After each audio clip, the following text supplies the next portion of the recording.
Guys, may gagawin tayong Samsung A50. So, galing ito kay Boss Jerry from Cavite City. So, sir, ito na yung unit nyo. Gagawin na natin. So, ang problem niya ay hindi nagpa-power. So, ganyan lang. May sign siya na charging, pero hindi tumutuloy. So, ibig sabihin, buo yung charging IC niyan, yung tinatawag nating small power IC. So, paano nga ba ginagawa yung ganito, guys?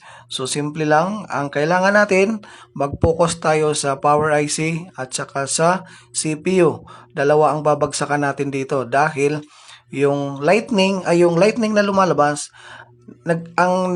ang nangyayari pag ganun ang lumalabas, ibig sabihin buo yung charging IC niya. So, test natin yung battery. Normal. So, walang sira yung battery na to. So, ang gagawin natin ay scan natin yung motherboard para malaman natin kung ano yung sira nito. Ito guys, papakita ko sa inyo kung paano natin ginagawa.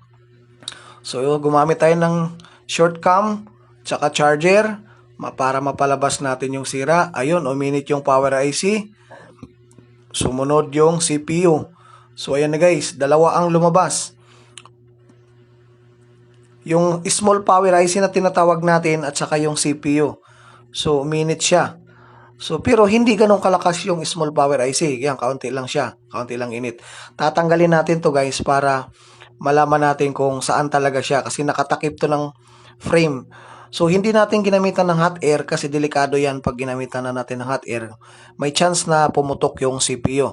So, dahan-dahan lang nating inaangat ng cutter yung frame.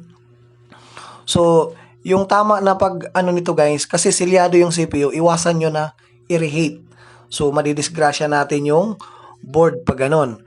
So, ang tamang proseso ay babakbakin lang natin. Dahan-dahanin nyo lang iangat. So, saka natin ngayon idaan sa scanner para malaman natin kung alin yung umiinit. Ayan, yung pinakagilid ng CPU ang umiinit. So, ibig sabihin, ang likod nito ay power IC. So, yan guys, tingnan natin kung saan umiinit. Hindi siya tugma sa CPU. So, hindi sa gilid lang ng CPU. So, hindi natin ma-recognize kanina dahil may frame, may takip. So, kaya binuksan natin. Ang umiinit yung gilid. Ang likod nito ay si power IC. So, doon tayo magpo-focus. So, kita nyo guys, sa gilid ng CPU yung pinaka-sign ng cross, yung kulay pula. Yan yung warning niya. So, ibig sabihin, nandito tayo sa likod.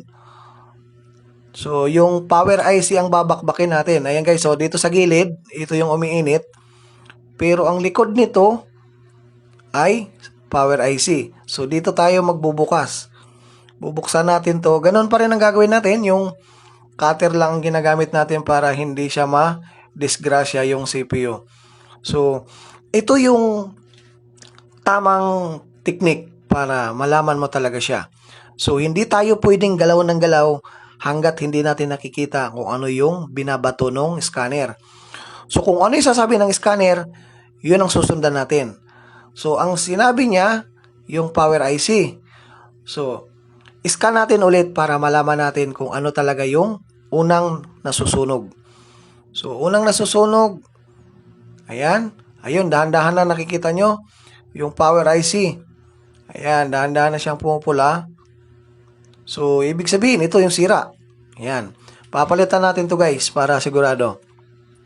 Papalitan natin ng bagong power IC kasi yung nakalagay sa kanya ay charging lang.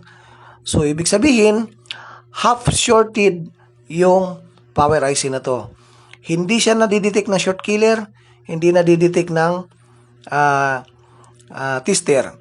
Pero ang ginamit natin ay charger, combination ng charger at saka short cam.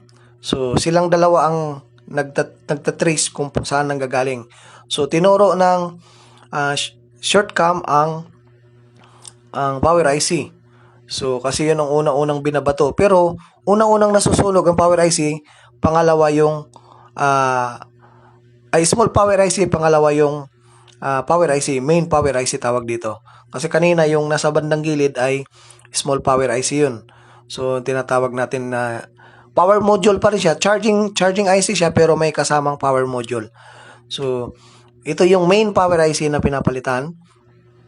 So, tinanggal na natin para sigurado tayo. Tapos, lalapagan natin to ng bago para 101% makita natin yung ginawa natin kung magiging success. So, wala tayong ibang ginalaw. Wala tayong ginalaw na ibang piyesa. Ang tinanggal lang natin yung mga frame para ma-recognize natin kung saan talaga nagmumula. Para ma-identify natin kung saan nanggagaling yung sira. So, nakita na natin na unang binato ay yung pinaka main power IC. So, ito yun, guys, yung ginagawa natin.